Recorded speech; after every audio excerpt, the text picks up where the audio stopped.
चलिए बच्चों, आज हम लोग देखेंगे प्रश्नावली 1.1 का एग्जाम्पल नंबर 2।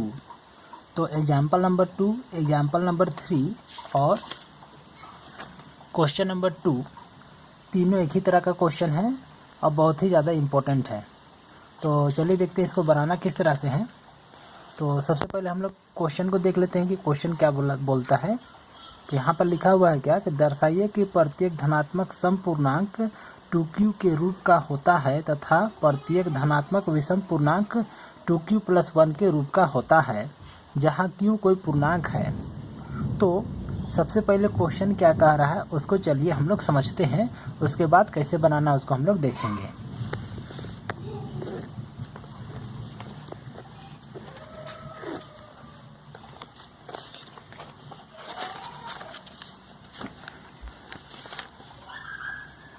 मान लीजिए कि हम लोग का धनात्मक पूर्णांक 1, 2, 3, 4, 5, 6,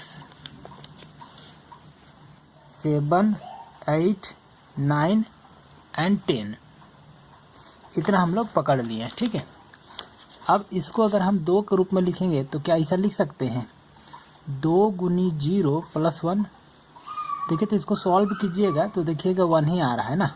तो उसी तरह से इसको अगर हम लिखें तो 2 × 1 + 0। तो उसी तरह से इसको भी लिख सकते हैं 2 × 1 + 1। इसको लिखना चाहेंगे तो 2 × 2 + 0। और इसको कैसा 2 × 2 + 1। और इसको 2 × 3 + 1। और इसको 2 × 3 और सॉरी 3 + 0। और यहाँ पर जाएगा 2 × 3 + 1। यहाँ 2 × 4 + 0। और इसको 2 × 4 + 1। और ये कितना हो गया हम लोग का 2 × 5। अगर आप ध्यान दिए होंगे तो हम लोग का जो भी संख्या है 1, 2, 3, 4, 5, 6, 7, 8, 9, 10 इसमें से अगर हम 2 के रूप में लिख रहे हैं तो किस रूप में आ रहा है तो 2q + 1।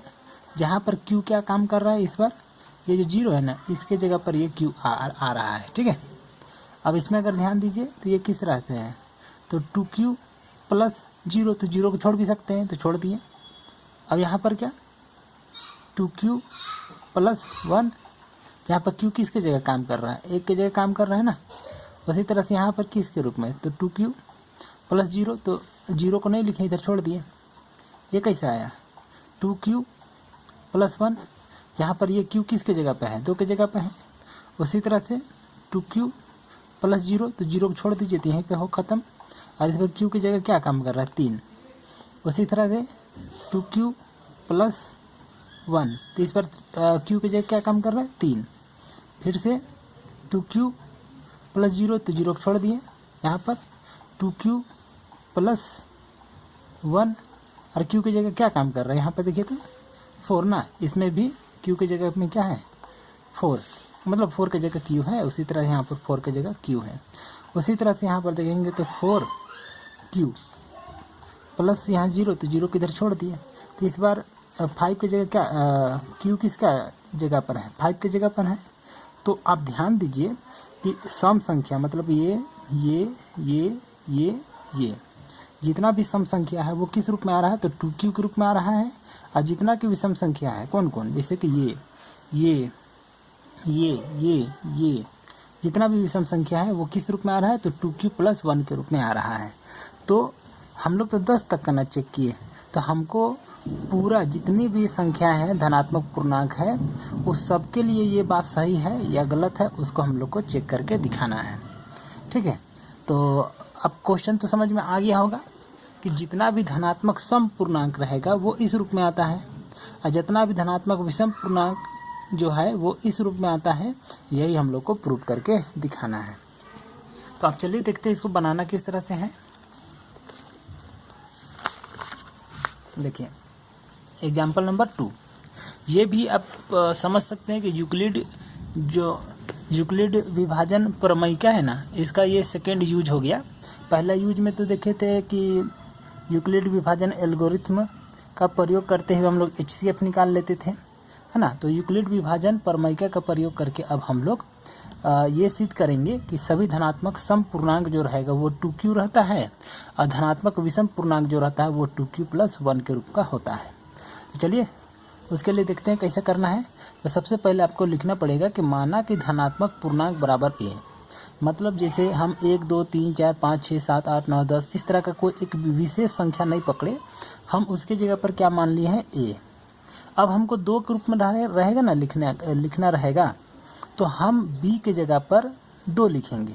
उसी तरह अगला जो क्वेश्चन है एग्जाम्पल नंबर 3, इस एग्जाम्पल नंबर 3 पर हम लोग को 4q के रूप में लिखना है। तो ऐसा स्थिति में b को मानेंगे 4। तो अभी हम लोग को 2q के रूप में लिखना है, इसलिए हम लोग मान लिए b को 2। तो लिखे क्या कि माना कि धनात्मक पूर्णांक बराबर a और b = q, b = 2। तो 2 कैसा है समझ में आ गया होगा, इसके चलते ना। अब देखिए यूक्लिड विभाजन प्रमेय से, तो यूक्लिड विभाजन प्रमेय क्या कहता है कि a = bq + r, जहाँ पर r क्या रहता है ग्रेटर देन और equal to 0 and smaller than b, ऐसे ही होता है ना। तो इसको कंडीशन और ये यूक्लिड विभाजन प्रमेय दोनों को लिख दिए। अब क्या किए, a उतार दिए, b का वैल्यू यहाँ से डाल दिए, ये q उतर गया, यहाँ पर r उतर गया। जहाँ पर r क्या रहता है ग्रेटर देन और equal to 0 and smaller than b की जगह क्या है 2, तो इसलिए हो गया यहाँ 2।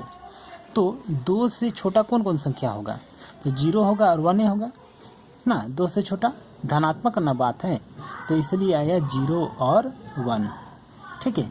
अब ये जो r का वैल्यू है उसको बारी बारी से यहाँ पर हम लोग डालेंगे। तो एक बार 0 डाल दिए तो a = कितना आया 2q + 0, तो 0 यहाँ पर नहीं दिखाया, छोड़ दिए। उसी तरह से जब r की जगह 1 डालेंगे तो कितना हो जाएगा, इसलिए और लिखाया ये वाला उतर गया, फिर ये वाला उतर गया, r की जगह पर हम डाल दिए 1।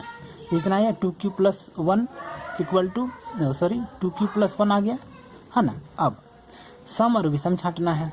तो जानते हैं सम संख्या किसे कहते हैं, जो 2 से पूरा भागा हो जाए। तो अगर हम इसके नीचे 2 देंगे, 2 कट के खत्म हो जाएगा ना, तो इसके चलते हम जान गए कि ये है सम, इसलिए बगल में लिख दिए हम लोग सम।